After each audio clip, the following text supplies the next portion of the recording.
राम भक्ति से भी बड़ी अगर कोई भक्ति है तो वो राष्ट्र भक्ति है।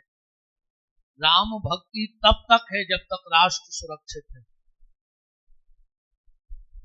हम आपसे निवेदन करना चाहते हैं कि सर्वप्रथम राष्ट्र भक्ति को हमें अपने जीवन में लाना चाहिए।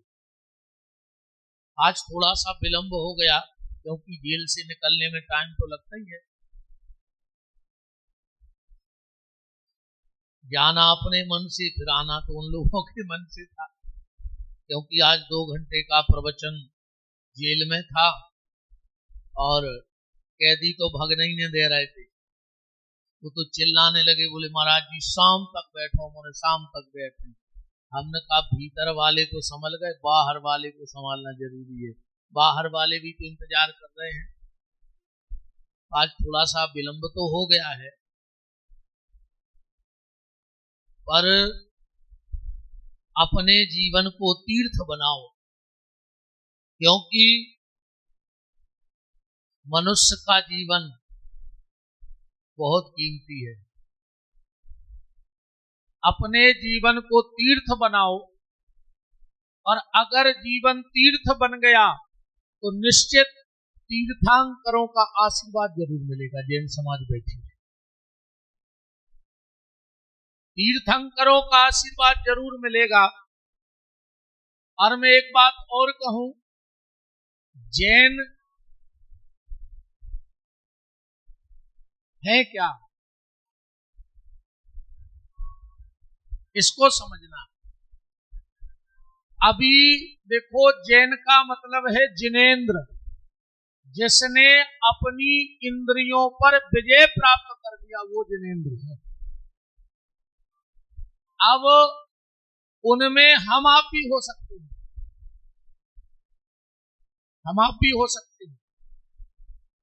अगर कहा जाए तो सुदामा जी को जिनेंद्र कहा गया। आप श्लोक पढ़ सकते हैं, कृष्णस्यादीत सखा कश्चित ब्राह्मणो ब्रह्मवित्तमः जितेन्द्रियः प्रकृत्यार्थेषु प्रसन्नात्मा जितेन्द्रियः। अभी जितने लोग जैन लिख रहे हैं वो उस रास्ते के पथिक हैं, जिनेंद्र होने की राह पे जा रहे हैं। और जो जैन जिनेंद्र हो गया, एक बात और अब देखो, थोड़ी सी चर्चा हो जाए।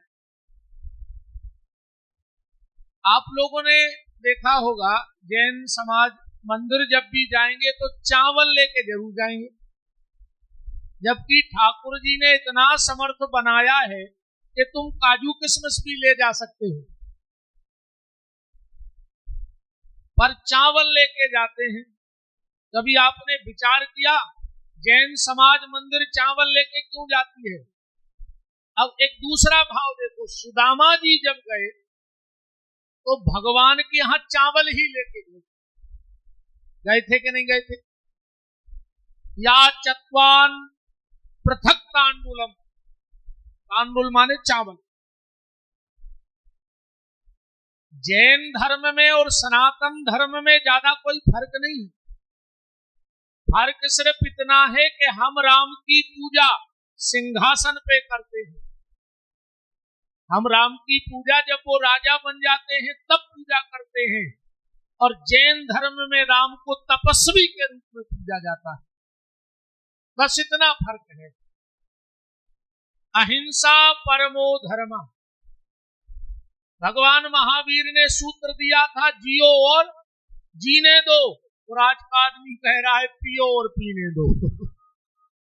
जगह जगह ठेका खुलवाओ। अच्छा, मजाक को देखो का बनी आज की। सरकार ने गेहूं फ्री में बांट दो, सरकार ने गेहूं फ्री में बांट दो। दारू महंगी कर दई, सस्ती कर दई, भगवान जाने, अपन ने तो लाई नहीं है कबो। देखो, अपन शराब ने तो को देते आए, अपन ने लेते आए। शराब का सिस्टम अपने यहां नहीं है, हमारे यहां सरकार ने पिसी सस्ती करी, आदमी ने पिसी बेची और दारू पी ली। गोला वही चल रहा है, गोला बिल्कुल वही है। पिसी सस्ती, आदमी ने पिसी लेके बेच के दारू पी ली। कर सरकार को, चलो वो शराब से कर मिलता है, सरकार को मिलता है, ज्यादा पैसा बनता है। पर सरकार से निवेदन है, अगर तुम्हें कर मिल रहा है तो शराब से समाज को राक्षस भी मिल रहा है। बोलो नहीं मिल रहा है, राक्षस भी बढ़ रहे हैं। तो सुदामा जी चावल ले गए और जैन समाज मंदिर चावल लेके जाता है, इसका क्या कारण है? इस पे विचार करना है। हम पुनर्जन्म को मानते हैं, जैन धर्म में पुनर्जन्म का कोई लेख नहीं है। गलत तो नहीं बोल रहा हूं मैं। वो इसी तन से मुक्त होना चाहते हैं। जैन धर्म का जो उद्देश्य इसी तन से, उस चेतन में लीन होना चाहते हैं। इसीलिए सुदामा जी चावल ले गए। आज सुदामा चरित्र नहीं कहना है, पर वो तो विषय आ गया थोड़ा सा। सुदामा जी को 7 जन्म पहले से श्राप था कि 7 जन्म तक तुम दरिद्री रहोगे। मैं आपको परसों के दिन कोशिश करूंगा कि 7 ही जन्म बता दूं सुदामा को। 7 जन्म से श्राप था कि हर जन्म में दरिद्री रहोगे और हर जन्म में तुम्हें भगवान का दर्शन भी होगा। मैं आपको परसों की कथा में गिनाऊंगा कि देखो ये 7 जन्म है, 7 में दरिद्री है और 7 में भगवान मिले। ये वशिष्ठ ऋषि के पुत्र शक्ति थे, जिनको श्राप लगा था। तो सुदामा जी इसलिए चावल ले गए, और जैन धर्म में इसलिए मंदिर चावल लेके जाते हैं। देखो, चावल अगर छिलके में रहे, चावल अगर छिलके में रहे तो वो दूसरा धान्य बना सकता है, और अगर चावल का छिलका निकाल दिया जाए तो फिर चावल दूसरा धान्य तैयार नहीं कर सकता। ऐसा चावल वो दो तो क्या ये फिर से पुनर्जन्म होगा इस अनाज का? नहीं होगा। पर अगर इसमें छिलका लगा रहा तो निश्चित होगा। तो सुदामा जी इसलिए चावल लेके गए थे कि प्रभु 7 जन्म से जो श्राप का छिलका लगा है, अब इसको उतार दो, और जैसे चावल का दूसरा जन्म नहीं होता, ऐसा ही मेरा भी अब दूसरा जन्म ना हो, मैं इसी शरीर से मुक्त हो जाऊं।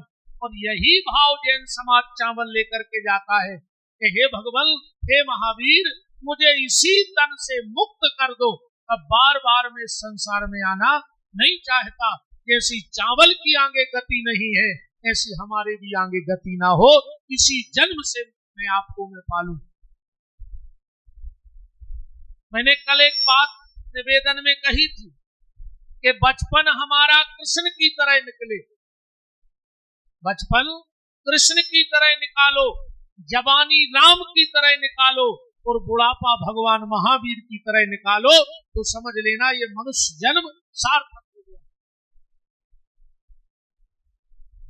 बहुत बहुत साधुवाद।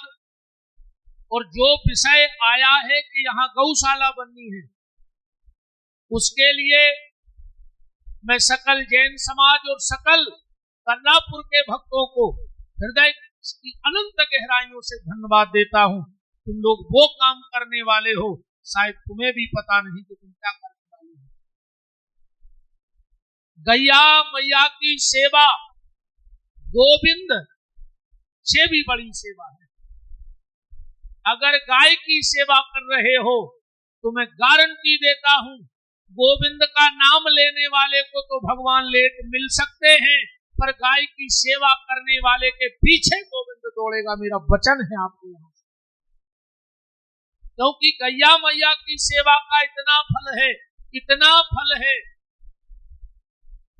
रामायण प्रेमी बैठे होंगे आप कभी वाल्मीकि जी का चरित्र पढ़ना, जरूर देखना, वाल्मीकि जी की जीवनी को पढ़ना। मैं सिर्फ एक बात आपको उसमें से निकाल के दे रहा हूं। ये लगभग सबको पता है कि उल्टा नाम जपत जग जाना, वाल्मीकि भय ब्रह्म समाना।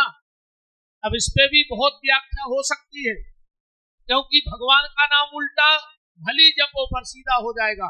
तुम 50 बार मरा मरा करो तो मुंह से राम ही राम निकलने लगेगा, फिर उल्टा कहाँ रहा। कहो जल्दी जल्दी मरा मरा मरा मरा मरा मरा मरा मरा, राम ही राम तो होगा।